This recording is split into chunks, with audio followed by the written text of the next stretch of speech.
Atos dos Apóstolos 4, Pedro e João presos. Falavam eles ainda ao povo, quando sobrevieram os sacerdotes, o capitão do templo e os saduceus, ressentidos por ensinarem eles o povo e anunciarem em Jesus a ressurreição dentre os mortos. E os prenderam, recolhendo-os ao cárcere até o dia seguinte, pois já era tarde. Muitos, porém, dos que ouviram a palavra, a aceitaram, subindo o número de homens a quase 5.000. No dia seguinte, reuniram-se em Jerusalém as autoridades, os anciãos e os escribas, com o sumo sacerdote Anás, Caifás, João, Alexandre e todos os que eram da linhagem do sumo sacerdote, e pondo-os perante eles, os arguíram: com que poder ou em nome de quem fizestes isto? Então Pedro, cheio do Espírito Santo, lhes disse: autoridades do povo e anciãos, visto que hoje somos interrogados a propósito do benefício feito a um homem enfermo e do modo por que foi curado, tomai conhecimento, vós todos e todo o povo de Israel, de que em nome de Jesus Cristo Nazareno, a quem vós crucificastes e a quem Deus ressuscitou dentre os mortos, sim, em seu nome é que este está curado perante vós. Este Jesus é pedra rejeitada por vós, os construtores, a qual se tornou a pedra angular, e não há salvação em nenhum outro, porque abaixo do céu não existe nenhum outro nome dado entre os homens pelo qual importa que sejamos salvos. Ao verem a intrepidez de Pedro e João, sabendo que eram homens iletrados e incultos, admiraram-se e reconheceram que haviam eles estado com Jesus. Vendo com eles o homem que fora curado, nada tinham que dizer em contrário, e mandando-os sair do sinédrio, consultavam entre si, e dizendo: que faremos com estes homens? Pois na verdade é manifesto a todos os habitantes de Jerusalém que um sinal notório foi feito por eles e não o podemos negar. Mas para que não haja maior divulgação entre o povo, ameacemo-los para não mais falarem neste nome a quem quer que seja.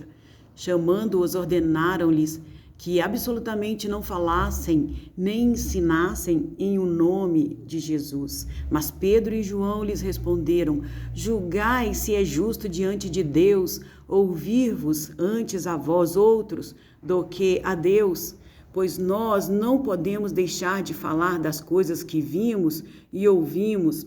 Depois, ameaçando-os mais ainda, os soltaram, não tendo achado como os castigar por causa do povo, porque todos glorificavam a Deus pelo que acontecera. Ora, tinha mais de 40 anos aquele em quem se operava essa cura milagrosa. Uma vez soltos, procuraram os irmãos e lhes contaram quantas coisas lhe haviam dito os principais sacerdotes e os anciãos.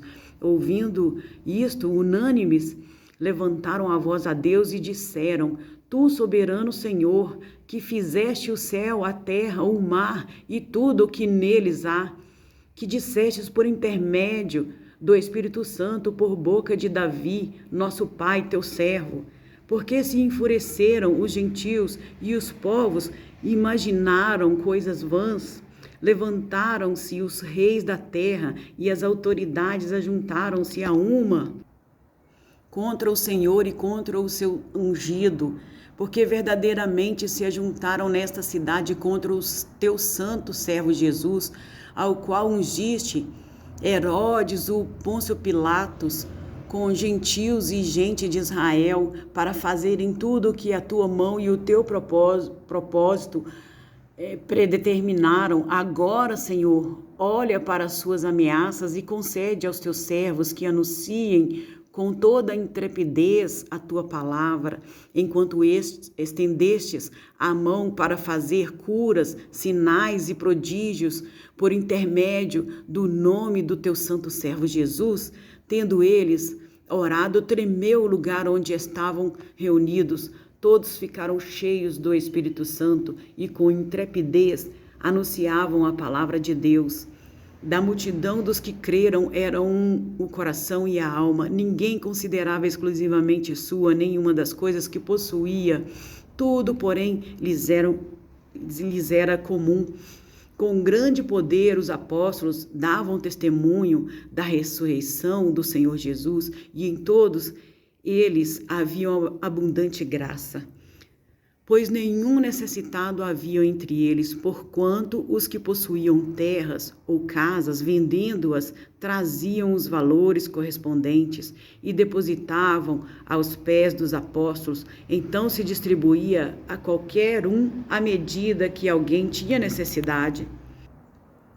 José, a quem os apóstolos deram o sobrenome de Barnabé, que quer dizer filho de exortação, levita natural de Chipre, como tivesse um campo, vendeu-o, trouxe o preço e o depositou aos pés dos apóstolos.